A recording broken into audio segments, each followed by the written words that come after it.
ലോകത്തിലെ ഏറ്റവും ഉയരം കൂടിയ കെട്ടിടം ബുർജ് ഖലീഫയെക്കുറിച്ച് കേൾക്കാത്തവരുണ്ടാവില്ല. പക്ഷേ സാധാരണക്കാരായ ഒരു മത്സ്യത്തൊഴിലാളിയുടെ മകനാണ് ഈ അത്ഭുത നിർമ്മിതിക്ക് പിന്നിലെന്ന് എത്ര പേർക്കറിയാം. ഇത് മുഹമ്മദ് അൽബാറിന്റെ കഥയാണ്. സ്വപ്നങ്ങളെ ആകാശത്തോളം ഉയർത്തിയ ഒരു മനുഷ്യന്റെ ജീവിതകഥ. കടലിരുമ്പം കേട്ടുണർന്ന ഒരു ബാല്യമായിരുന്നു അൽബാറിൻ്റേത്. 12 സഹോദരങ്ങൾക്കൊപ്പം ഒരു ചെറിയ വീട്ടിൽ അദ്ദേഹം വളർന്നു.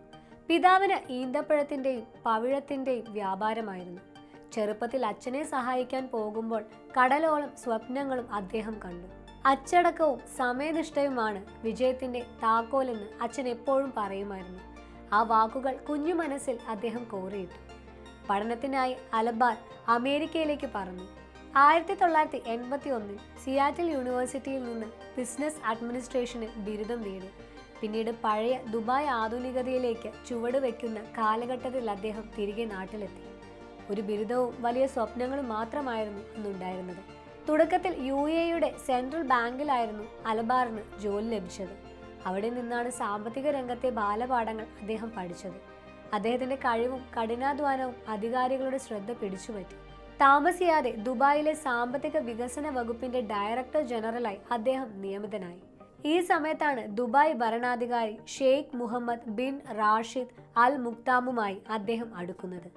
ആധുനിക ദുബായിയെക്കുറിച്ചുള്ള ഷെയ്ഖ് മുഹമ്മദിന്റെ കാഴ്ചപ്പാടുകൾ അൽബാറിന്റെ സ്വപ്നങ്ങൾക്ക് ചിറകുകൾ നൽകി. 1997 അദ്ദേഹം എമാൻ പ്രോപ്പർട്ടീസ് എന്ന റിയൽ എസ്റ്റേറ്റ് കമ്പനി സ്ഥാപിച്ചു. അന്ന് പലരും ആ തീരുമാനത്തെ പരിഹസിച്ചു. കാരണം ദുബായിലെ റിയൽ എസ്റ്റേറ്റ് വിപണി അത്ര വികസിച്ചിരുന്നില്ല. പക്ഷേ ദീർഘവീക്ഷണത്തോടെയായിരുന്നു അൽബാറിന്റെ ഓരോ ചുവടും. എമാ പ്രോപ്പർട്ടീസ് പിന്നീട് ചരിത്രം കുറിച്ചു. ലോകത്തിലെ ഏറ്റവും ഉയരം കൂടിയ കെട്ടിടമായ ബുർജ് ഖലീഫ, ഏറ്റവും വലിയ ഷോപ്പിംഗ് മാളായ ദുബായ് മോൾ, ദുബായ് ഫൗണ്ടർ എന്നിവയെല്ലാം എമാറിന്റെ സംഭാവനകളാണ്. 2010 ബുർജ് ഖലീഫയുടെ നിർമ്മാണം പൂർത്തിയായത്. 828 മീറ്റർ ഉയരമുള്ള ഈ കെട്ടിടം തായ്വാനിലെ തായ്പേയ് ടവറിനെ പിന്നിലാക്കി ലോകത്തിലെ ഏറ്റവും ഉയരം കൂടിയ കെട്ടിടം എന്ന പദവി സ്വന്തമാക്കി. ഏകദേശം 35,000-ലധികം ആളുകൾക്ക് ഈ കെട്ടിടത്തിൽ താമസിക്കാൻ സൗകര്യമുണ്ട്. ഇന്ന് ലോകത്തിലെ ഏറ്റവും മൂല്യമുള്ള കമ്പനികളിൽ ഒന്നാണ് എമാർ. 4 ലക്ഷം കോടിയിലധികം രൂപയുടെ ആസ്തി ഈ കമ്പനിക്കുണ്ട്.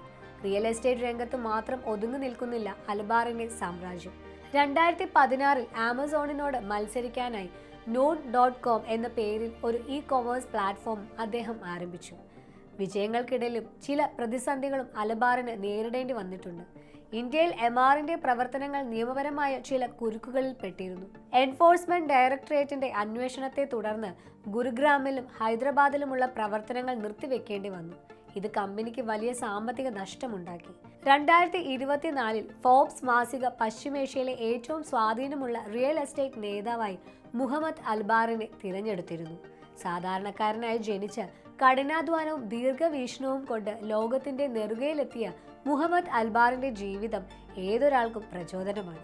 സ്വപ്നം കാണാൻ ധൈര്യമുണ്ടെങ്കിൽ ആ സ്വപ്നങ്ങളെ യാഥാർത്ഥ്യമാക്കാൻ സാധിക്കുമെന്നതിന്റെ ഏറ്റവും വലിയ ഉദാഹരണമാണ് അദ്ദേഹം. ഈ വീഡിയോ നിങ്ങൾക്ക് ഇഷ്ടമായെന്ന് കരുതുന്നു. ഇഷ്ടമായെങ്കിൽ ഈ ചാനൽ ലൈക്ക് ചെയ്യാനും സബ്സ്ക്രൈബ് ചെയ്യാനും മറക്കല്ലേ. നന്ദി.